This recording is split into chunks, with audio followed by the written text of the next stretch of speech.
ఒక మాటను చదువుకుందాం. లూకాసు వార్త 2వ అధ్యాయము 10వ వచనాన్ని మనం చదువుకొని ముందుకెళ్తాం. హల్లెలూయా. అయితే ఆ దూత భయపడకుడి, ఇదిగో ప్రజలందరికీ కలగబోవు మహా సంతోషకరమైన సువర్తమానము నేను మీకు తెలియజేయుచున్నాను. ఆమేన్. ఇక్కడ చూడండి, ప్రజలందరికీ కలగబోవు మహా సంతోషకరమైన సువర్తమానము. హల్లెలూయా. ఈ మాటలు మనం జ్ఞాపకం చేసుకున్నాం. ఏంటమ్మా అది?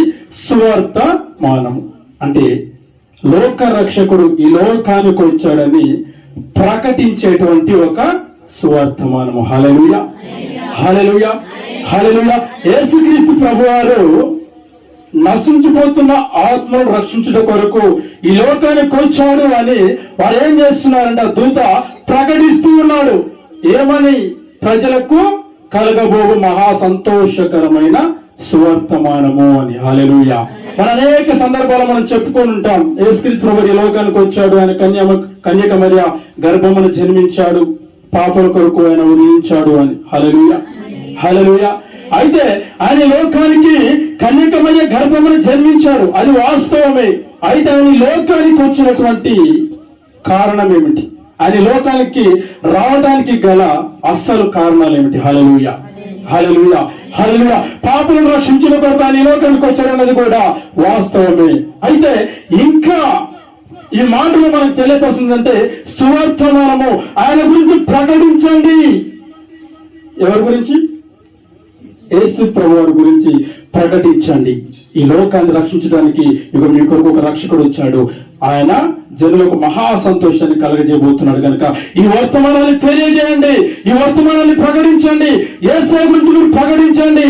ఆయన లోకానికి వచ్చాడు, రక్షించడం కొరకు వచ్చాడు, రక్షణ కలిగించడం కొరకు ఆయన లోకానికి వచ్చాడు అని ప్రకటించండి అని ఆ దూత కూడా ఈ లోకానికి ప్రకటిస్తూ ఉంది. హల్లెలూయా, హల్లెలూయా, హల్లెలూయా. యేసుక్రీస్తు వారి లోకానికి వచ్చినప్పుడు దూత చెప్పింది, సువర్తమానము చెప్పింది. అయితే ఆ సువర్తమానమును ఈ లోకములో ఉన్న వారు మోయాలి అనేది దేవుని యొక్క ఆశ, ఆకాంక్ష. హల్లెలూయా, హల్లెలూయా. ఈ భూమి మీద ఎవరైతే ఉంటారో వారు ఇటు సువర్తమానమును మోయాలి, ఇటు సువర్తమానమును ప్రకటించాలి. యేసయ్య నిజమైన రక్షకుడు, ఆయన లోకానికి వచ్చాడు, పాపుల కొరకు ఆయన ప్రాణాన్ని పెట్టాడు, ఇగో ఆయన ద్వారానే నిత్య జీవ మార్గము ఉంటుంది అని ఈ లోకంలో ఉన్న ప్రజలు ఏం చేయాలా? ప్రకటించాలి. హల్లెలూయా, హల్లెలూయా, హల్లెలూయా, హల్లెలూయా. అయితే ఈ సువర్తమానము అనే మాట గురించి నేను ఈ వాక్యాన్ని మీకు చదివించాను. హల్లెలూయా. మత్తయి సువార్త 28వ అధ్యాయము 18వ వచనం నుండి మనం చదువుకుందాం. అయితే యేసు వారి యొద్దకు వచ్చి పరలోకమందును భూమి మీదను నాకు సర్వాధికారము ఇయ్యబడి ఉన్నది. కాబట్టి మీరు వెళ్ళి సమస్త జనులను శిష్యులనుగా చేయుడి. తండ్రి యొక్కయు కుమారుని యొక్కయు పరిశుద్ధాత్మ యొక్కయు నామములోనికి వారికి బాప్తిస్మమిచ్చుచు నేను మీకు ఏ సంగతులను ఆజ్ఞాపించుతును వాటినన్నిటిని గైకొనవలెనని వారికి బోధించుడి. హల్లెలూయా. చూడండి, యేసుక్రీస్తు ప్రభువారు ఈ లోకానికి వచ్చినప్పుడు కొన్ని మాటలను శిష్యులకు చెప్తూ ఉన్నాడు. ఇందులో మొదటిగా యేసు వారి యొద్దకు వచ్చి పరలోకమందును భూమి మీద సమస్తము మీదను నాకు సర్వాధికారము కలిగి ఉన్నది. హల్లెలూయా, హల్లెలూయా. అధికారము కలిగి ఉన్నది. యేసుక్రీస్తు ప్రభువారికి ఈ లోకము మీద ఏ రీతిగా అయితే అధికారము కలిగి ఉన్నదో అట్టి అధికారాన్ని తన శిష్యులకు ఇచ్చాడు. ఈ లోకంలో ఉన్నటువంటి శిష్యులకు అట్టి అధికారాన్ని ఇచ్చాడు. మరి ఏంటి అధికారము? ఎందుకు వాళ్ళకి అధికారం ఇవ్వాలి? హల్లెలూయా, హల్లెలూయా. అసలు అధికారము అంటే ఏంటి? హల్లెలూయా. అన్నవారికి దేవుడిచ్చిన అధికారము సువార్త ప్రకటించడం, నశించిపోతున్న జనాంగానికి యేసయ్యను ప్రకటించడం. హల్లెలూయా, హల్లెలూయా, హల్లెలూయా. మనము ఇంకొన్ని మరి లోకంలో ఉన్నటువంటి ఏదన్నా ప్రభుత్వ కార్యాలయాలకు మనం వెళితే అక్కడ వారికున్న ఒక అధికారం ఉంటుంది. వారి అధికారాన్ని బట్టి వారి ఆ పనులే చేస్తారు. హల్లెలూయా, హల్లెలూయా, హల్లెలూయా. ఇప్పుడు తహసీల్దార్ ఆఫీస్కి వెళ్ళామనుకోండి, పోలీస్ వాళ్ళు చేసే పని వాళ్ళు చేస్తారా? చేయరు. పోలీస్ స్టేషన్కి వెళ్ళి నాకు ఈ పట్టెక్కలేదు, నాకు ఈ పట్టెక్కి ఎక్కిస్తారా? పోలీస్ స్టేషన్ వాళ్ళు ఎక్కారు. ఎవరి అధికారాన్ని వారికి ఇచ్చాడు. అయితే ఇక్కడ ఈ లోకంలో ఉన్న దేవుని రక్షణను ప్రకటించే వారికి దేవుడు సర్వాధికారాన్ని ఇచ్చాడు. హల్లెలూయా. అందరి పైన, ఈ లోకము పైన కూడా దేవుడు అధికారాన్ని ఇచ్చాడు. హల్లెలూయా, హల్లెలూయా, హల్లెలూయా. ఎందుకు అంటే ఈ లోకంలో ఉన్న అధికారము కంటే దేవుడిచ్చిన అధికారం అది ఎంతో ఘనమైనది. ఒక్క సేవకునికి మాత్రము తప్ప ఇంకా ఎవరికి అధికారం లేదు. అన్నిటిపైన ఎవరికి అధికారం లేదు. దేవుని సువార్త ఎవరితో ప్రకటిస్తూ ఉన్నారో వారికి మాత్రమే దేవుడు సర్వాధికారాన్ని అనుగ్రహించాడు. హల్లెలూయా. సమస్తమును కూడా దేవుడు ఏ రీతిగా అయితే సమస్తమును ఆయన ఆధీనంలో ఉంచుకున్నాడో అట్టి అధికారాన్ని ఆనాడు శిష్యులకు ఇచ్చాడు. ఇదిగో ఈనాడు ఈ లోకంలో నిజమైన సువార్త ప్రకటించే సేవకులకు అట్టి అధికారాన్ని దేవుడు ఇచ్చాడు. హల్లెలూయా. దేవుడు ఈ లోకానికి వచ్చాడు పాపను రక్షించుట కొరకు. అయితే ఆయన పాపను రక్షించాడు, తన ప్రాణాన్ని పెట్టాడు, ఆయన మరల తిరిగి లేచాడు. కానీ ఆయన ఏదైతే ఈ లోకానికి వచ్చాడో, ఏదైతే జరగాలని ఆశించాడో, ఇక దాన్ని జరిగించడం కొరకు ఇక్కడ కొన్ని ఆంక్షలు, కొన్ని విధానాలు దేవుడు ఈ లోకమందు వాటిని శిష్యుల ఎదుట ఈ లోకంలో ఎవరైతే జీవిస్తారో ఇక వారి జీవితాల నుండి అవి ప్రజలలోనికి వెళ్ళాలని కొన్ని నియమాలను దేవుడు మన మధ్యలో ఉంచాడు. హల్లెలూయా. నువ్వు క్రిస్మస్ మనం దాన్ని జరుపుకుంటూ ఉన్నాం. అయితే క్రిస్మస్ అంటే దేవుడు మన హృదయాంతరంగంలో ఉండటం అని అందరికీ కూడా తెలుసు. దేవుడు మన హృదయాంతరంగంలో ఉండటమే కాదు, మన హృదయాంతరంగంలో ఉన్న దేవుడు ప్రజలలోనికి వెళ్ళాలి. మన హృదయాంతరంగంలో ఉన్న దేవుడు ఎక్కడికి వెళ్ళాలి? ప్రజలలోనికి వెళ్ళాలి. నశించిపోతున్న ఆత్మల దగ్గరికి వెళ్ళాలి. అనారోగ్యంతో ఉన్న వారి దగ్గరికి వెళ్ళాలి. మన హృదయాంతరంగంలో దేవుని ఉంచుకొని దానికి తాళం వేసుకొని ఉన్నాం అనుకోండి, హల్లెలూయా, హల్లెలూయా. నీ హృదయంలో ఉన్నట్టు నీ హృదయానికి తప్ప బయట ప్రపంచానికి ఎవరికి కూడా తెలియదు. అయితే దేవుడు నీకు ఇచ్చిన అధికారము అది కాదు. దేవుడికి ఇచ్చిన అధికారము అది కాదు. సర్వ లోక జనులకు సంతోషకరమైనటువంటి సువర్తమానము. హల్లెలూయా, హల్లెలూయా. నీ హృదయాంతరంగంలో ఉన్నటువంటి యేసును ప్రకటించుట కొరకు దేవుడు నీకు గొప్ప అధికారాన్ని ఇచ్చాడు. ఆ అధికారం చేత నువ్వేం చేయాలా అంటే ఇగో దేవుని సువార్తను ప్రకటించాలి. హల్లెలూయా, హల్లెలూయా. అది సేవకుల పని కదా. సువార్త ప్రకటించడం సేవకుల పని కదా.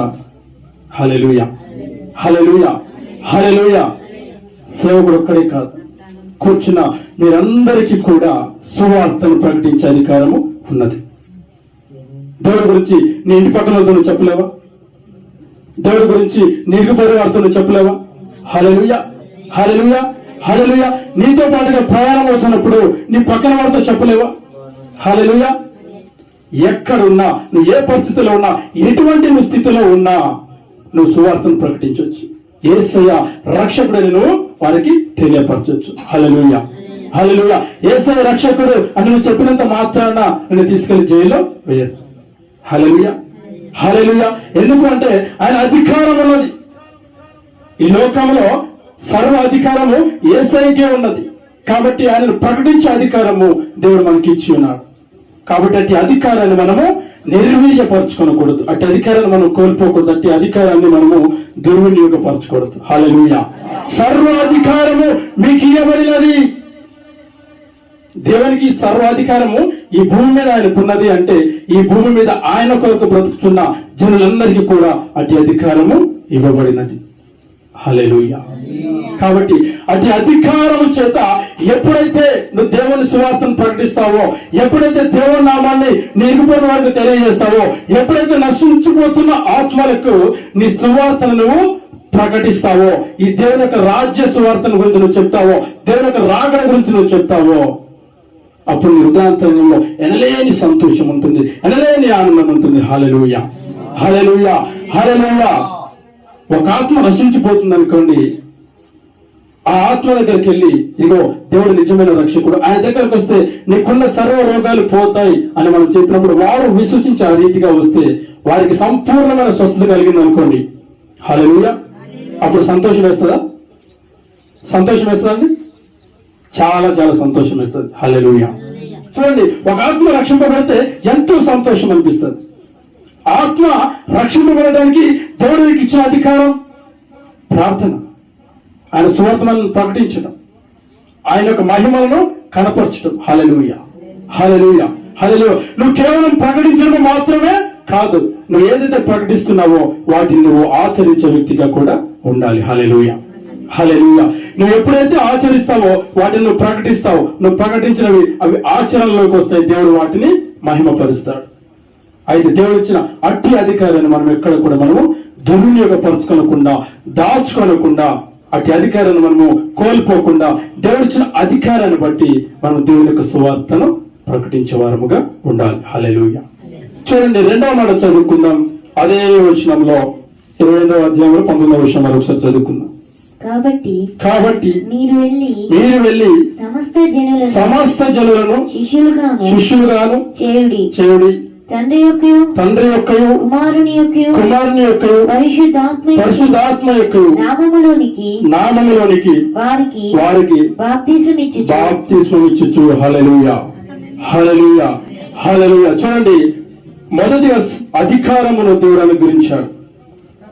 మొదటిగా దేవుడు అధికారం అనుగ్రహించాడు. రెండవదిగా ఇక్కడ మనం చూసినట్లయితే బాప్తిస్మం అనగా రక్షణ. హల్లెలూయా. బాప్తిస్మం అనగా రక్షణ. మనం ఏదైతే పాప జీవితాన్ని గడిపామో, ఏదైతే పాపాన్ని మనము మూటగట్టుకున్నామో, ఏదైతే పాపంలో మనము పడి ఉన్నామో, ఇదిగో అట్టి పాపాలన్నీ దేవుని యొక్క పాదాల చేత ఒప్పుకొని వాటిని విడిచిపెట్టి రక్షణలోనికి పూర్తిగా మనము నడవడం. హల్లెలూయా, హల్లెలూయా, హల్లెలూయా. రక్షణలోనికి పూర్తిగా నడవటం. ఎటువంటి రక్షణ అది? పరిశుద్ధాత్మని యొక్క రక్షణ. ఆయన నామములోనికి మనము రక్షింపబడుతూ ఉన్నాం. హల్లెలూయా, హల్లెలూయా. శిష్యుడు చెప్తున్నాడు, ఇగో మీరు లోకానికి వెళ్ళండి, ఆ లోకంలో ఉన్న ప్రజలను శిష్యులుగా ఎంచుకొని నా యొక్క పరిశుద్ధాత్మ నామంలో వారికి మీరు బాప్తిస్మం ఇవ్వండి, అంటే వారికి మీరు రక్షణ కలిగించండి. హల్లెలూయా. మొదటిగా ఏమన్నాడు దేవుడు? మీకు అధికారం నేను ఇచ్చి ఉన్నాను. అట్టి అధికారంతోనే ఇప్పుడు ఏం చేయమంటున్నాడు దేవుడు? బాప్తిస్మం ఇవ్వమంటూ ఉన్నాడు, రక్షణను ఇవ్వమంటూ ఉన్నాడు. హల్లెలూయా. ఈ లోకంలో ఉన్న పాపులందరూ రక్షింపబడితే ఆనాడు నిజమైన క్రిస్మస్ మనం సెలబ్రేట్ చేసుకోవచ్చు. హల్లెలూయా. ఈ లోకంలో ఎంతో మంది అయితే ఉన్నారో ప్రతి ఒక్కరు కూడా యేసుక్రీస్తు ప్రభువుని నమ్ముకొని ఆయన రాజ్య సువార్తలోనికి, ఆయన రక్షణ సువార్తలోనికి ప్రతి ఒక్కరు వస్తే ఆ రోజు ఆ ఆనందము ఏ రీతిగా ఉంటుందంటే పరలోకమును తలపించే రీతిగా ఉంటుంది. హల్లెలూయా, హల్లెలూయా, హల్లెలూయా. నిత్యము అనునిత్యము పరలోకములో దూతల చేత ఆరాధింపబడే యేసుక్రీస్తు ప్రభువారు మరి లోకానికి రావడం ఎందుకు? ఆయన లోకంలో తన ప్రాణాన్ని పెట్టడం ఎందుకు? అవమానాలు, నిందలను భరించడం ఎందుకు? హల్లెలూయా. నేను సృష్టించిన ఈ లోకం ఎలా ఉందో అని దేవుడు ఈ లోకంలోకి రాలా. ఈ భూలోకం కంటే రమ్యమైనది ఇంకా పైన ఉంటుంది పరలోకం. దానికి మించి భూలోకాన్ని దేవుడు చూడటానికి కాదు. హల్లెలూయా. ఆయన సృష్టించిన ఈ సృష్టిని ఆయన చూడటానికి ఏముంటుంది? కానీ ఆయన వచ్చిన పరమార్థం నశించిపోతున్న ఆత్మలకు రక్షణ కలిగించడమే కాకుండా ఇగో ఈ లోకంలో నేను ఏదైతే చేశానో నా తదనంతరం ఇక్కడ నా చేత ఏర్పరచబడిన బిడ్డలు ఇదిగో ఈ రీతిగా చేయాలి, ఈ రీతిగా నేను వారికి అధికారం ఇచ్చి ఉన్నాను. కాబట్టి నా అధికారాన్ని పొందుకున్న వారుగా ఇదిగో సకల జనులను రక్షణలోనికి నడిపించాలి. హల్లెలూయా, హల్లెలూయా, హల్లెలూయా. బాప్తిస్మం తన పాపాలను దేవుడి పాదాల చెంత ఒప్పుకొని ఇదిగో నేను రక్షణలోకి వస్తున్నానని అని మరి సంఘం ఎదుట, సేవకుని ఎదుట సాక్ష్యం ఇచ్చిన తర్వాత పొందుకునేది బాప్తిస్మం. హల్లెలూయా, హల్లెలూయా. సేవకుడు సభ ఎదుట, మరి సంఘం ఎదుట ఆ యొక్క బిడ్డ సాక్ష్యాన్ని చెప్పి ఆ బిడ్డ కొరకు ప్రార్థించి నీటిలో బాప్టిజం ఇచ్చి ఇదిగో నేటి నుంచి నీ పాపాలు కడగబడి ఉండేవని సేవకుడు ప్రార్థించి దేవుని యొక్క సముఖంలో ఆ యొక్క బిడ్డలను రక్షణలోనికి నడిపిస్తాడు. హల్లెలూయా, హల్లెలూయా. రక్షణలోనికి నడిచిన తర్వాత ఇగో పరిశుద్ధాత్మతో సహవాసాన్ని నువ్వు కలిగి ఉండాలంటే ఏదైతే రక్షణ నువ్వు పొందుకున్నావో, ఏదైతే రక్షణను నీ మన హృదయాంతరం తెచ్చుకున్నావో ఇగో ఆ రక్షణ మార్గాన్ని నువ్వు తూచ తప్పకుండా పాటించాలి. హల్లెలూయా, హల్లెలూయా. ఏదైతే దేవుడు రక్షణ అని ఏదైతే దేవుడు చూపిస్తున్నాడో అంటే ఏ మార్గంలో ఉండి రక్షణలోకి వచ్చావో, ఏ మార్గాన్ని విడిచిపెట్టి దేవునికి వచ్చావో ఇక విడిచిపెట్టిన మార్గం వైపు మరలా నువ్వు చూడకూడదు. హల్లెలూయా, హల్లెలూయా. బాప్టిజం తీసుకున్నాము, రక్షణ పొందాము, దేవునికి వచ్చాము, యేసు అంటే ఎవరో తెలుసుకున్నాము. తర్వాత మరలా మన పాత జీవితంలోకి మనం వెళ్ళినట్లయితే నీలో ఆ రక్షణ నీలో ఉండదు. హల్లెలూయా, హల్లెలూయా, హల్లెలూయా. దేవుడు రక్షణను ప్రకటించండి, సకల జనులను శిష్యులుగా సమూహముగా చేసి రక్షణను ప్రకటించండి. హల్లెలూయా, హల్లెలూయా. మొదట అన్నగారు ఒక్కడే, తర్వాత ఇదిగో ఈ సమూహం. హల్లెలూయా. సంవత్సరాలు గడుచున్న కొలది ఇంక ఇది సమూహముగా పెరుగుతూనే ఉంటుంది. అన్నగట్టి అధికారాన్ని దేవుడు ఇచ్చి ఉన్నాడు. హల్లెలూయా. దేవుడు అదే చెప్తున్నాడు, నేను నీకు ఏదైతే అధికారం ఇచ్చానో ఇగో శిష్యులుగా చేసి సమూహముగా చేసి నా సువార్తను ప్రకటించు. హల్లెలూయా. అయితే అట్టి అధికారాన్ని మనము కోల్పోకూడదు, అట్టి అధికారాన్ని మనము దుర్వినియోగపరచుకోకూడదు. అందుకే దేవుడు ఈ దినం ఈ మాటలను మన మధ్యలో ఉంచాడు. రక్షణలోనికి ప్రతి ఒక్కరిని నడిపించే బాధ్యత ప్రతి ఒక్కరి మీద కూడా ఉంది. దేవుని ఎవరైతే ఎరిగి ఉంటారో, దేవుని పట్ల ఎవరైతే బాధ్యత కలిగి ఉంటారో, దేవుని పట్ల ఎవరైతే విశ్వాసాన్ని కలిగి ఉంటారో, దేవుని పట్ల ఎవరైతే నమ్మకాన్ని కలిగి ఉంటారో, దేవుని యొక్క వాక్యాన్ని ఎవరైతే తూచే తప్పక పాటిస్తారో వారి ప్రతి ఒక్కరి పైన కూడా ఇటు అధికారము అనుగ్రహించబడి ఉన్నది. హల్లెలూయా, హల్లెలూయా, హల్లెలూయా. అన్నా నాకు బాప్టిజం ఇచ్చే అధికారం లేదు కదా. అవును, నీకు బాప్టిజం ఇచ్చే అధికారం లేదు, కానీ వారిలో వారి హృదయాంతరంగంలో మారు మనసు కలిగించే అధికారం నీ దగ్గర ఉంది. నువ్వు మారు మనసు వాళ్ళలో కలగ చేయగలిగితే, నీ ప్రవర్తనను దేవుల్లో ఏ రీతిగా నీ ప్రవర్తన ఉందో ఆ ప్రవర్తన వాళ్ళలో చూపించగలిగితే వారి హృదయాంతరంలో ఏదైతే మారు మనసు కలుగుతుందో ఇక మారు మనసు కలిగినప్పుడే వారి రక్షణలోనికి నడిపించబడ్డట్టు. హల్లెలూయా, హల్లెలూయా. వారు రక్షణలోకి నడిపించబడ్డారు అంటే సేవకుడు చెందుకు వచ్చారంటే సేవకుడు పరిశుద్ధాత్మలో వారికి బాప్టిజాన్ని ఇస్తాడు. హల్లెలూయా, హల్లెలూయా, హల్లెలూయా. యేసుక్రీస్తు వారిని సిలువ వేయించినప్పుడు మరొక ఇద్దరు వ్యక్తులు కూడా సిలువ వేస్తారు. ఆ సిలువలో ఒక వ్యక్తి దేవుని దూషిస్తాడు, మరొక వ్యక్తి దేవునితో అయా రిక్వెస్ట్ మాట్లాడతాడు, తండ్రి మేము పాపలము, మాకు ఇది సమమే, కానీ నువ్వు ఏ పాపం చేయనటువంటి వాడు, నీ రాకడలో నన్ను జ్ఞాపకం చేసుకో ప్రభువా అనొక్క మాట చేత అతను రక్షణ పొందినాడు. హల్లెలూయా, హల్లెలూయా. మారు మనసు రావాలి, మారు మనసు రావాలి. నీటిలో ఉంచి 3 సార్లు ముంచి లేపినా నీలో మారు మనసు లేదనుకో, నువ్వు రక్షణలోకి పేరుకు మాత్రమే నీలో రక్షణ. హల్లెలూయా, హల్లెలూయా, హల్లెలూయా. చొక్కగా మరకంటుంది అనుకోండి, నువ్వు బకెట్లో ముంచి తీసి ఎండేస్తే మరక రీతిగానే ఉంటుంది. నువ్వు పేరుకు మాత్రమే ఉతికినట్లు తప్ప ఆ గుడ్డకున్న మురికి పోనట్లు. హల్లెలూయా, హల్లెలూయా, హల్లెలూయా. అదే బండకేసి బాదాం అనుకో, ఆ మరపట్టదండి. హల్లెలూయా. ఈ మధ్యలో ఏడొస్తుంది మరక మంచిదే అని, ఎందుకంట టైర్డ్ ఉందంట. హల్లెలూయా. కాకపోతే మన జీవితంలో ఉండే మరక అదే మరక అంటే తూర్చినా కూడా పోనటువంటి మరకలు, గారబట్టినటువంటి మరకలు. వాటిని ఎప్పుడైతే నువ్వు తూడుస్తావో, వాటిని ఎప్పుడైతే నువ్వు తూడ్చుకుంటావో, వాటిని ఎప్పుడైతే నువ్వు వదిలిపెడతావో, ఎప్పుడైతే దేవుని హృదయంలోనికి ఆహ్వానిస్తామో అప్పుడు ఆ మరకలన్నీ కూడా మన నుండి దూరం అయిపోతాయి. హల్లెలూయా. ఆ మరకలన్నీ కూడా మన నుండి శాశ్వతముగా దూరం అయిపోతాయి. అయితే దేవుడు ఇచ్చిన అధికారాన్ని బట్టి ప్రజలు ఎక్కడ నడిపించాలంటే రక్షణలోనికి నడిపించాలి, సువార్తను ప్రకటించాలి, సమూహముగా వారిని చేర్చుకోవాలి, వారిని ఇంకేం చేయాలా? రక్షణలోనికి నడిపించాలి. హల్లెలూయా. మరి 20 వచనం చదువుకుందాం.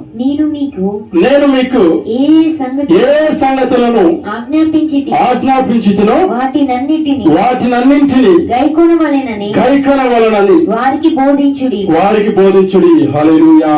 మొదటిగా అధికారము, రెండవదిగా బాప్తిస్మం అనగా రక్షణ, మూడవదిగా ఆజ్ఞ. హల్లెలూయా. ఇక్కడ ఏమంటున్నాడు? మీకు ఏ సంగతులను ఆజ్ఞాపించితునో. హల్లెలూయా. హల్లెలూయా.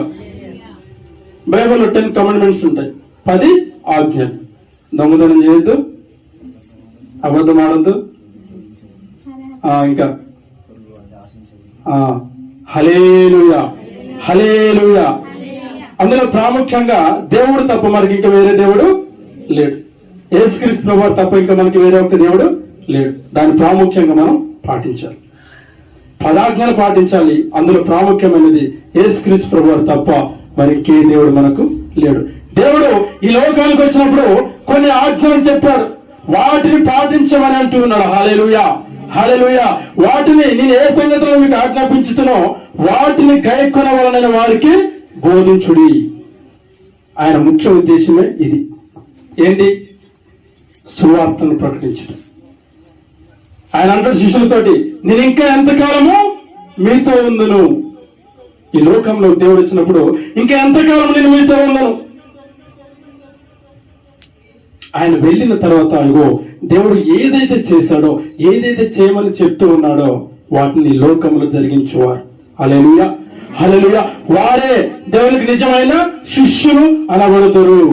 ఈనాడు ఈ ప్రపంచంలో, ఈ దేశంలో ఎవరైతే నిజమైన పరిచయం చేస్తున్నారో వారందరూ కూడా దేవునికి శిష్యులు. హల్లెలూయా. వారి యొక్క కుమారులు. హల్లెలూయా. వారి యొక్క విధి ఏంటయా అంటే దేవుని యొక్క సువార్తను ప్రకటించడం, ఆయన రాకడను ప్రకటించడం, నశించిపోతున్న జనులను మరి ప్రజల్లోనికి, రక్షణలోనికి నడిపించడం. హల్లెలూయా. నేను ఏదైతే ఆజ్ఞాపించుతున్నో వాటిని ప్రతి ఒక్కరికి బోధించండి. యేసుక్రీస్తు ప్రభువు తప్ప ఇంకా వేరే దేవుడే లేడని మనం బోధించాలి. వాటికి ఆధారాలు ఉన్నాయి. చాలా మంది సేవకులు చాలా సందర్భాలలో వాటిని రూఢీపరిచారు. ప్రత్యేకముగా సాక్ష్యాధారాలతో వాటిని రూఢీపరిచారు. హల్లెలూయా. మనకు ఆధారం లేని దేవుడు కాదు మన యేసయ్య, ఆధారం ఉన్నటువంటి దేవుడు. అందుకే మనము ఆయనను ఆధారం చేసుకొని ఇగో ఈ రీతిగా సజీవంగా మనము జీవిస్తూ ఉన్నాం. హల్లెలూయా. ఒక సేవకుడు రాశాడు, ఆధారమే నీవని నా యేసయ్య నేను నిన్ను ఆశ్రయించితిని అని. ఆయనను గనక ఆధారం చేసుకుంటే ఆయన మరి ఆయన సజీవ రెక్కల చాటున మనం ఉంటాం. ఆయన గనక ఆధారం చేసుకోలేకపోతే, ఆయన ఏదైతే ఆజ్ఞాపించాడో అట్టి ఆజ్ఞలను కనుక మనం గైకొనకపోతే మనం నిర్వీర్యం అయిపోయిన వారముగా ఉంటాం. హల్లెలూయా. హల్లెలూయా. హల్లెలూయా. ప్రతి ఆజ్ఞను కూడా మన హృదయాంతరంగంలో మనం వాటిని స్మరించుకున్న వారముగా ఉండాలి. హల్లెలూయా. ఇరుగు పొరుగు వారి మీద అబద్ధము పలకకూడదు అని ఉంటుంది. నీ పొరుగు వారిని ఆశింపకూడదు అని ఉంటుంది. హల్లెలూయా. హల్లెలూయా. హల్లెలూయా. అసలు ఈ రెండు జరగవు. లోకంలో ఉన్న ఆ రక్షక భటులను చూస్తే భయపడతారు. మరి సృష్టిని సృష్టించిన రక్షకుడైన యేసయ్య ఎదుట ఎందుకు భయపడరు? హల్లెలూయా. హల్లెలూయా. యేసయ్య ఈ లోకాన్ని సృష్టించాడు. ఆయన రక్షకుడు అని ఆయనకు పేరు. రక్షించడానికి ఆయన ఈ లోకానికి వచ్చాడు అని ప్రతి ఒక్కరికి తెలుసు. కానీ ఆయనంటే భయం లేదు. హల్లెలూయా. ఎందుకంటే తెలిసిన దేవుడు అలుసు అని అంటారు. అందేనా? హల్లెలూయా. పోలీసు వాళ్ళని చూస్తే భయపడే నువ్వు యేసయ్య రక్షకుడు, ఆయన ఉన్నాడు అని నువ్వు భయపడట్లేదు. ఆయన నమ్ముకున్నా అదే పాపం చేస్తూ ఉన్నాం, ఆయన నమ్మకపోయినా అదే పాపం చేస్తూ ఉన్నాం. దేవుడు ఏదైతే ఆజ్ఞలు మన మధ్యలో ఉంచాడో ఆ ఆజ్ఞలు మన ఉదాంతరంగంలో మనకు ఎరిగి మన ఆలోచనలో ఉండి కూడా అటు ఆజ్ఞలు మనము పాటించలేదు. హల్లెలూయా. హల్లెలూయా. హల్లెలూయా. తప్పక ఈసారికి చేస్తున్నా భయం లేదు మనకు.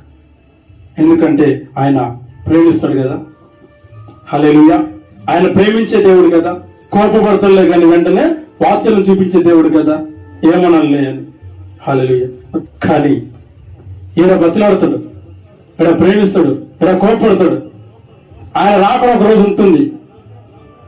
ఆ పరలోక ద్వారం దగ్గర అసలు నీ ముఖాన్ని నేను ఎన్నడూ చూడలేదు అన్నాడు డైరెక్ట్. హల్లెలూయా. నీ ముఖాన్ని నేను ఎన్నడూ చూడలేదంట. అప్పుడు నీకు అనిపిస్తుంది, అయ్యో నీ భూమి మీద ఉన్నప్పుడు దేవుడు నన్ను ఎన్నోసార్లు బతిలాడాడే, నిన్నో తప్పు చేసి నన్ను క్షమించాడే, నిన్నో పాపాలు చేసి నన్ను ప్రేమించాడే, కానీ నేను వాటిని గుర్తించలేకపోయాను, వాటిని గైకొనలేకపోయాను. దేవుడిగో ఈ ఆజ్ఞను పాటించమని చెప్పాడే, అందరూ ఒక్క ఆజ్ఞాన్ని కూడా నేను పాటించలేదే, చివరికి ఫలితం ఇగో నేను నరకం. హల్లెలూయా. చివరికి ఫలితం ఏంటమ్మా? నరకం. కానీ దేవుడు ఏదైతే చెప్పాడో ఆ ఆజ్ఞలు, ఆ మాటలు మనం కైకొని వాటిని పాటించే వారముగా ఉంటే మన జీవితంలో నిజమైన రక్షణ మన జీవితంలో మనం చూస్తాం. హల్లెలూయా. దేవుడు ఏదైతే చూపించాడో ఈ లోకానికి వచ్చి ఆయన అన్ని కష్టాలు అనుభవించి మరలా ఆయన మనకు రక్షణ నిత్య మార్గాన్ని ఇచ్చిన తర్వాత ఆయన వెళ్ళిన తర్వాత ఈ లోకంలో ఉన్నవారు ఏదైతే చేయాలని దేవుడు చూపించాడో, ఏదైతే పాటించాలని దేవుడు చూపించాడో, ఇక వాటిని అన్నిటిని పాటించేవారముగా ఆయన మహిమలోనికి మనం నిలిచేవారముగా మనం ఉండాలి. హల్లెలూయా. హల్లెలూయా. హల్లెలూయా. ఇంకొక మాట చదువుదాం. లూకా సువార్త 19వ అధ్యాయం 10వ వచనాన్ని ఒకసారి చదువుకుందాం. నశించిన దానిని వెతికి రక్షించుటకు మనుష్య కుమారుడు వచ్చునని అతనితో చెప్పాను. హల్లెలూయా. హల్లెలూయా. నశించిపోతున్న దానిని వెతికి రక్షించుట కొరకు ఆయన ఈ లోకానికి వచ్చాడు. ఆయన ఈ లోకానికి వచ్చినప్పుడు ఒక ప్రాంతానికి వెళ్ళాడు. అందులో మనం చూసినట్లయితే పైకి వెళ్ళి చూసినట్లయితే ఒక మాట రాయబడుతుంది జక్కయ్య గురించి. ఆయన యేసుక్రీస్తు వారు సువార్త ప్రకటించబోతా ఉంటే అక్కడున్న జన సమూహాలు చెప్పుకుంటూ ఉంటున్నారంట, ఇగో ఒక బోధకుడు వస్తున్నాడు, ఆయన చూచుటకు జనులందరూ తరలి వెళ్తున్నారు అని చెప్పేసి అని విని ఆయన వచ్చేనా జక్కయ్య అంటే చాలా పొట్టిగా ఉంటాడు. జక్కయ్య ఉంటాడు, చాలా పొట్టిగా ఉంటాడు. యేసుక్రీస్తు ఆయన చూడలేకపోతున్నాడు కనుక ఆయన వచ్చే మార్గాన్ని కనిపెట్టి ఒక చెట్టు కొమ్మని ఎక్కి అసలు ఆయన ఇలా అలా ఉంటాడు, ఆయన రక్షకుడు అంటున్నారు, బోధకుడు అంటున్నాడు, బోధించేవాడు అంటున్నాడు, ఆయన అనేకమైన అద్భుత కార్యాలు చేస్తున్నాడు అని నేను వింటున్నాను. అసలు ఈయన ఎవరు? మనిష, దేవుడా, దేవదూత, అసలు ఎవరు అనే సందేహంతో ఆయన ఏం చేశాడంటే ఇగో ఆ చెట్టు కొమ్మెక్కి అని నిలబడ్డాడు. ఆయన చూస్తా ఉన్నాడు. యేసుక్రీస్తు ఆ దగ్గరకు రాగానే ఆయన కిందకి పిలిచాడు. అందుకు ఈ జక్కయ్య ఎవరు? ఒక వడ్డీ వ్యాపారి. ఆయన నీకు వడ్డీ ఇచ్చినంటే నీ దగ్గర 2-3 ఇంతల కంటే ఎక్కువనే వసూలు చేస్తాడు, చక్రవడ్డీలు ఇస్తాడు. హల్లెలూయా. ఆ రీతిగా ఆయన వాటన్నింటినీ చేసుకొని వడ్డీలు ఇచ్చి తీసుకొని ఆ పాపానంతా కూడా ఆయన ఏం చేశాడు? మూట కట్టుకున్నాడు. జక్కయ్య ఆ పాపానంతా కూడా మూట కట్టుకున్నాడు. మూట కట్టుకోవడమే కాదు, ఎవరైనా అయా ఏమి అడిగితే వాళ్ళ మీద దౌర్జన్యాన్ని కూడా చేసేవాడు. అటువంటి వ్యక్తిని దేవుడు చూశాడు. దేవుడు జక్కయ్యను చూడాల, జక్కయ్య దేవుడు చుట్టానికి వచ్చాడు. చూడండి. హల్లెలూయా. హల్లెలూయా. మరి కార్యం ఎలా జరిగింది? నాకెందుకు ఎవడిస్తా, నాకెందుకు ఎవడబోతా, నాకెందుకు, నా కాడ ధనం ఉంది, అధికారం ఉంది, ఆయన ఎవరైతే నాకేంటి. హల్లెలూయా. హల్లెలూయా. అయితే దేవుడు వస్తున్నప్పుడు ఆటోమేటిక్ గా జనులలో రక్షణ మొదలైంది. హల్లెలూయా. యేసుక్రీస్తు వారు ఈ లోకంలో సంచరిస్తున్నప్పుడు, ఆయన బోధిస్తున్నప్పుడు ఆయన మాటలు విన్నవారు, ఆయన చూసిన వారు, ఆయన గమనించిన వారు, ఆయన ఒకసారి చూద్దాము అని వెళ్ళిన వారు, ఆయన వస్త్రం ముట్టుకుంటే చాలు అనుకున్నవారు అందరూ కూడా రక్షింపబడ్డారు. హల్లెలూయా. హల్లెలూయా. జక్కయ్య దగ్గర రావడానికి ముందుగా గుడ్డివారు ఆయన వెళ్తుంటే ఆయన గమనించారు. ఏంటయ్యా? అయ్యా నేను చూపు పొందాలయ్యా. ఓకే, నీ విశ్వాసం చాలా బలమైనది, ఇక నీకు చూపు కలుగును. హల్లెలూయా. హల్లెలూయా. హల్లెలూయా. ఆయన జస్ట్ ప్రకటిస్తూనే పోతున్నాడు. ఆయన గమనించిన వారందరికీ కూడా ఏం జరిగింది? రక్షణ. ఇదిగో నేను ఎవరైనా కూడా ఆయన్ని వెంబడించే వారముగా ఉండాలి. నేను రాను, దేవుడు నాకు ఏ కార్యాలు చేయలేదు, ఇగో దేవుడు స్వయంగా నా కాడికి రావాలి, దేవుడు నన్ను వెంబడించాలి, ఆయన వస్తాను నేను పారిపోతామంట, దేవుడు పరిగెత్తకుండా ఆయనకు రావాలి, నన్ను ఆయన పట్టుకోవాలి, నన్ను తీసుకురావాలి, చర్చలు కూర్చోబెట్టాలి, ఇవన్నీ జరగు. హల్లెలూయా, హల్లెలూయా, హల్లెలూయా. నువ్వు ఆయన వెంబడించగలిగితే, వెంబడించే ఆలోచన నీలో ఉంటే, వెంబడించాలని ఒక ఆలోచన మారమాసం నీకు కలిగితే నీలో రక్షణ వస్తుంది. జక్క ఏదో చేశాడు, ఆయన చూద్దాము అసలు ఎలా ఉంటాడో చూద్దాం అనుకున్నాడు. పాపాత్ముడైన జక్క ఇంటికి ఏమొచ్చింది? రక్షణ వచ్చింది. హల్లెలూయా, హల్లెలూయా, హల్లెలూయా. ఆయన మారుమనసు వచ్చింది. ఆయన ఒకటే అన్నాడు, నేను ఎవరి దగ్గర ఎంతైతే తీసుకున్నాడు దానికి ఎన్ని తెలుస్తా అన్నాడు. హల్లెలూయా, హల్లెలూయా, హల్లెలూయా. ఆ ఇంటికి, జక్క ఇంటికి రక్షణ వచ్చినందుకు ఆయనకి ఎవరైతే వడ్డీ ఇచ్చారో వాళ్ళందరూ సంతోషపడ్డారు. హల్లెలూయా, హల్లెలూయా. ఎగిరికి అంతేసి ఉంటారు, అబ్బా దేవుడు రావాల్సిన ఇంటికే వచ్చిండ్రా అనుకుని ఉంటాడు. ఎందుకంటే డబ్బు అంత ఉంది వాళ్ళ దగ్గర. 10,000 ఇస్తే ఎన్ని వేలు వస్తాయి? హల్లెలూయా. వాడు ఇచ్చిన 10,000 కాకుండా 4 ఇంతలు అంట, 50,000. అప్పుడు ఈ రోజు అనుకుంటారు, అబ్బా వాడు అప్పుడు నన్ను అడిగినమో నేను ఇలేదురా, ఇచ్చిండి ఈ రోజు నాకు కూర్చుండి ఏమో అని. హల్లెలూయా. దేవుడి కార్యాలు, దేవుడు చేసే కార్యాలు. ఆయన ఏం చేయాల? జక్కను కూర్చోబెట్టాను, కౌన్సిలింగ్ ఇలా. జక్క ఎవరో తెలుసుకోవడానికి ఆయన లోకానికి రాలా. నశించిపోతున్న దానిని వెతికి రక్షించడం కొరకు వచ్చాడు. ఆయన వెతుకుచూ వెళ్తున్నాడు, సువార్త ప్రకటిస్తూ వెళ్తున్నాడు. నశించిపోతున్న ఆత్మలకు రక్షణ మాటలు ప్రకటిస్తూ వెళ్తున్నాడు. ఆ రక్షణ మాటలు ఎవరైతే వింటున్నారో, ఆ రక్షణ ఎవరైతే చూడాలని వస్తున్నారో, ఇక ప్రతి ఒక్కరు కూడా రక్షింపబడ్డారు. హల్లెలూయా, హల్లెలూయా. ఆయన లోకానికి వచ్చి చేసిన కార్యాలు ఇవి. ఆయన లోకానికి వచ్చి చేసినటువంటి కార్యాలు ఇవి. అట్టి అధికారాన్ని దేవుడు మనకిచ్చాడు. ఆనాడు పాపాత్ముడైన జక్కను దేవుడు రక్షించిన రీతిగా ఇదిగో ఈనాడు సేవకులకి ఇటు అధికారం ఇచ్చాడు. నువ్వు సువార్తను ప్రకటించు, నువ్వు నిజమైన సువార్తను ప్రకటించు. ఆ మాటలు ఎవరైతే కైకొంటారో, ఆ మాటలు ఎవరైతే వింటారో, ఆ మాటలు ఎవరైతే పాటిస్తారో వారికి, వారి కుటుంబాలకు రక్షణ కలుగును. ఆమేన్. హల్లెలూయా, హల్లెలూయా. అయితే దేవుని మాటలను కైకొనే బిడ్డలముగా మనం ఉండాలి. దేవుడి లోకం అధికారం ఇచ్చాడు. మొదటిగా సర్వ అధికారాన్ని మనకిచ్చాడు. రెండవది ఏమిచ్చాడు? ప్రజలను రక్షణలోనికి, బాప్తిస్మం వచ్చి వాళ్ళని ఏం చేయాలా? రక్షణలోనికి నడిపించే అధికారం ఇచ్చాడు. మూడవది దేవుడి లోకంలో ఏదైతే పాటించాలని ఆజ్ఞాపించాడో వాటి ఆజ్ఞలు ప్రతి ఒక్కరు పాటించే రీతిగా వాటిని బోధించండి. హల్లెలూయా, హల్లెలూయా, హల్లెలూయా. బోధించే అధికారం. అట్టి అధికారాన్ని పొందుకున్న సేవకులు ధన్యులు. ఎందుకంటే దేవుని యొక్క సువార్తను ప్రకటిస్తున్నారు, దేవుని యొక్క రక్షణను ప్రకటిస్తున్నారు. అనేకులను ఆయన రక్షణలోనికి నడిపిస్తూ ఉన్నారు. హల్లెలూయా, హల్లెలూయా, హల్లెలూయా. ఒక రక్షణ మార్గానికి నడిపించే అధికారం ఇంకొకరికి ఇయ్యాల దేవుడు. ఈ లోకంలో ఉన్నారా ప్రజల రక్షణలోనికి నడిపించడానికి? హల్లెలూయా, హల్లెలూయా. రక్షణలోనికి నడిపించడం ఎవరు లేరు. ఇలాంటి రక్షణ మార్గం అది చాలా చాలా మన జీవితాలలో ముఖ్యమైనటువంటి మార్గం.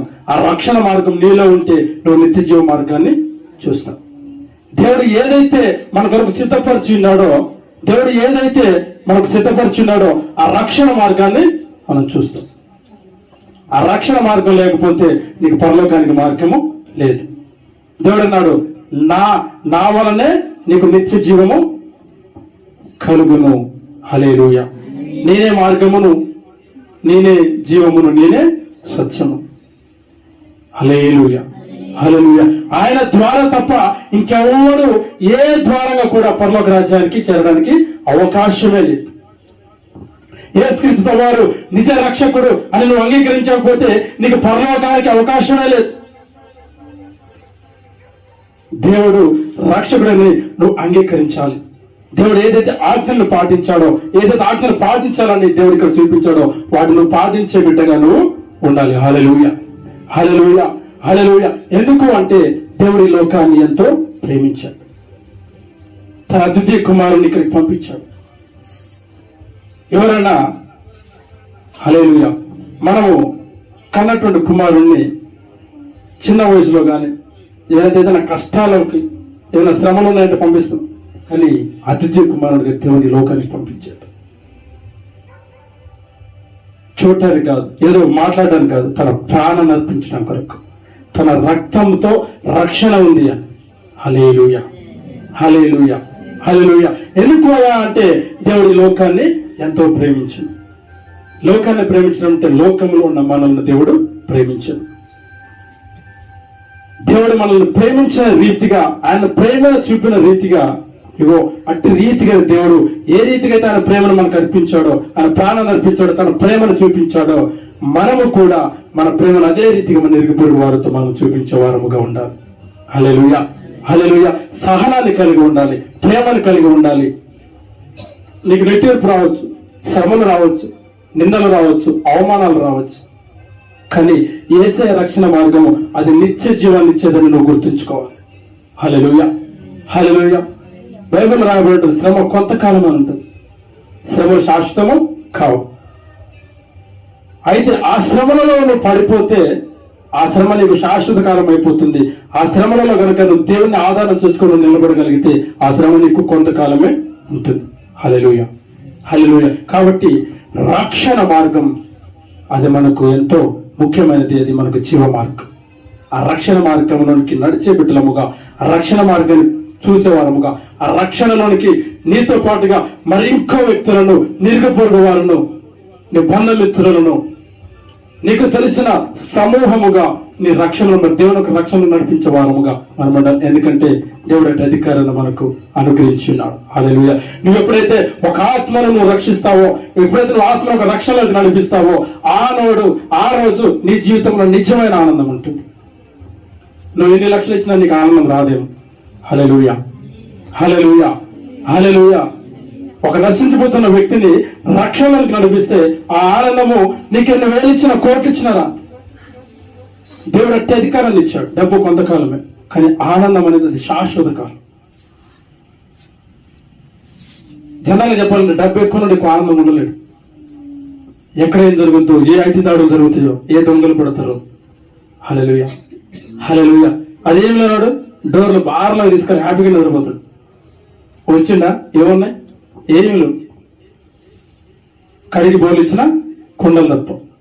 హల్లెలూయా. హ్యాపీగా పడుకుంటాడు.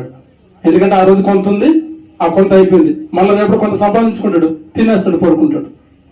అదే లోపల ఉన్నాయి ఆడు ఎన్ని లాకులు వేసుకుంటాడు, నిద్రపట్టాడు. అన్ని లాకులు వేసినట్టు నిద్రపట్టదు. హల్లెలూయా, హల్లెలూయా. కానీ ధనము కంటే యేసయ్య రక్షణ చాలా గొప్పది.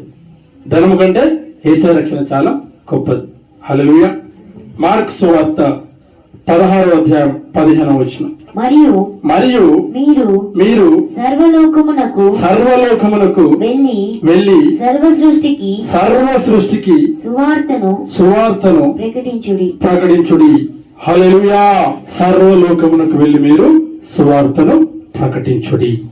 చాలా మంది గొప్ప గొప్ప సేవకులు కేవలం ఇండియాలోనే కాక అదర్ స్టేట్స్ లో కూడా, అదర్ కంట్రీస్ లో కూడా వాళ్ళు వెళ్తూ ఉంటారు. వాళ్ళ యొక్క ముఖ్య ఉద్దేశం ఏంటంటే సర్వలోకానికి సువార్త ప్రకటించాలి, సర్వలోకానికి సువార్త ప్రకటించాలి. మన డోర్నకల్లో నేగల జాషువా గారు డోర్నకల్ వచ్చారు, మీరు చూసే ఉంటారు చాలా మంది. ఆయన ఈరోజు అబుదాబిలో ఉన్నాడు, అది మన కంట్రీ కాదు. హల్లెలూయా. సర్వలోకానికి సువార్తను ప్రకటించాలి. ఈ దేశము నలుమూలల, హల్లెలూయా, ఈ దేశము నలుమూలల సువార్త ప్రకటించాలి. దేవుడు అంటున్నాడు మీరు వెళ్ళండి. హల్లెలూయా, హల్లెలూయా, హల్లెలూయా. ఎందుకంటే మొదటే చెప్పాడు అధికారము మీకు ఇవ్వబడి ఉంది. ఈ లోకము సర్వలోకానికి మీరు వెళ్ళండి, ఆ సువార్తను ప్రకటించండి, అటు అధికారం మీకు ఇవ్వబడి ఉంది. ఎప్పుడైతే మీరు సర్వలోక సృష్టికి సువార్తను ప్రకటిస్తారో, ఆ సర్వలోకం ఎప్పుడైతే రక్షణ నడిపించబడుతుందో, సర్వలోకము ఎప్పుడైతే క్రీస్తును విశ్వసిస్తుందో, తన సొంత రక్షకుడుగా అంగీకరిస్తుందో, ఆనాడే నిజమైన క్రిస్మస్. హల్లెలూయా, హల్లెలూయా, హల్లెలూయా, హల్లెలూయా. ఆనాడే మన హృదయాంతరంగంలో ఆనందం, ఆనాడే మనం బ్రతుకుకు అర్థం. హల్లెలూయా. దేవుని ఎందుకు ఏర్పరచుకున్నాడో, దేవుని ఎందుకు రక్షించాడో ఇవో ఆ బ్రతుకుకు అర్థం. హల్లెలూయా, నీతో పాటుగా నువ్వు ఒక ఆత్మ రక్షింపకపోతే మన జీవితానికి అర్థమే లేదు. చాలా మంది అంటారు ఒంటెత్తు పోకడం మనకొద్దు, రెండెట్ల పోకడే మనకు ఉండాలి. నీతో పాటు ఇంకొకరు రావాలి. హల్లెలూయా, హల్లెలూయా. నువ్వు రక్షింపబడ్డావు, నీతో పాటు ఇంకొకరిని తెచ్చుకోవాలి. ఎవరైతే నశించిపోతున్నారో వారిని తీసుకురావాలి. స్థలమునంతా నింపాల. హల్లెలూయా, హల్లెలూయా. ఎక్కడైతే దేవుని యొక్క సమూహంగా కూడుకుంటామో, ఎక్కడైతే ప్రార్థన స్థలముగా పిలువబడుతుందో, ఇదిగో నీతో పాటుగా మరి ఒక్కరితోటి ఈ స్థలము నింపబడాలి. హల్లెలూయా, హల్లెలూయా. ఎప్పుడైతే త్వరలో మన రక్షణను లభిస్తామో, ఎప్పుడైతే త్వరలో మన రక్షణ మార్గాలను మనం తీసుకొస్తామో, అప్పుడే నిజమైన ఆనందం మన జీవితంలో ఉంటుంది. హల్లెలూయా, హల్లెలూయా. ఒక వ్యక్తి రక్షింపబడ్డాడనుకో, అతని జీవితంలో కార్యం జరిగిందనుకో, ఆ వ్యక్తిని మర్చిపోడు, దేవుని ఎదుట సాక్ష్యం ఇస్తాడు. ఇగో నా జీవితము ఈ రీతిగా అలగారిపోతున్న సమయాలలో ఇగో నా సహోదరి, నా సహోదరుడు నాకు దేవుడి గురించి చెప్పాడయ్యా, నేను అప్పుడే నాలో మారు మనసు వచ్చింది. ఆ తర్వాత నేను అతనితో పాటుగా నేను ఒక పలానా మందిరానికి వెళ్ళాను, ఆ సేవకుడి ద్వారా నేను బలపరచబడ్డాను. ఆ సాక్ష్యము ఎంత ఆనందం ఉంటుంది. హల్లెలూయా, హల్లెలూయా. నీకు కూడా ఒక ప్రౌఢ వస్తుంది. ఇగో ఒక ఆత్మ నేను రక్షింపగలిగాను. హల్లెలూయా. దేవుడు అట్టి అధికారం నీకు ఇచ్చాడు. నువ్వు ఒక ఆత్మ రక్షించగలిగితే, ఖచ్చితంగా నువ్వు ఒక ఆత్మ రక్షించగలిగితే, ఇదిగో నువ్వు దేవుని ఎదుట సాక్షిగా నువ్వు నిలబడతావు. ప్రభువా, నేను నిజముగా నువ్వు ఒక ఆత్మ రక్షించానయ్యా, నువ్వే దేవునికి చెప్తావు. దేవుని అడగాల్సిన పనులు ఆ ఆనందం ఉంటుంటుంది. హల్లెలూయా. సంతోషకరమైనది కాబట్టి నువ్వు దేవునికి చెప్పుకోగలుగుతావు. ప్రభువా, మన జీవితంలో ఏదైనా సంతోషం జరిగిందనుకో, ప్రభువా ఈ దినము సంతోషకరమైన ఆ జీవితాన్ని ఒక రోజు నాకు ఇచ్చావు ప్రభువా అని దేవుడు స్తుతిస్తావు కదా. నువ్వు దేవుని అడిగిందా? హల్లెలూయా, హల్లెలూయా. నువ్వు దేవుని అడిగినావు, దేవుని నీకు ఇచ్చిండు. అమ్మా అది నీకు కలిగిందని దేవుని నేను అడగడు, నువ్వే ఆయనకు చెప్తూ, ఎందుకంటే ఆయన ఇచ్చిండు కాబట్టి అది నీకు నిక్షేమగా కలుగుద్ది. హల్లెలూయా, హల్లెలూయా, హల్లెలూయా. ఆయన ఏదైతే రక్షణలు ఇచ్చాడో నిత్య జీవ రక్షణ, అది మనకు నిక్షేముగా కలుగును గాక, కలుగును గాక, కలుగును గాక. ఆమేన్.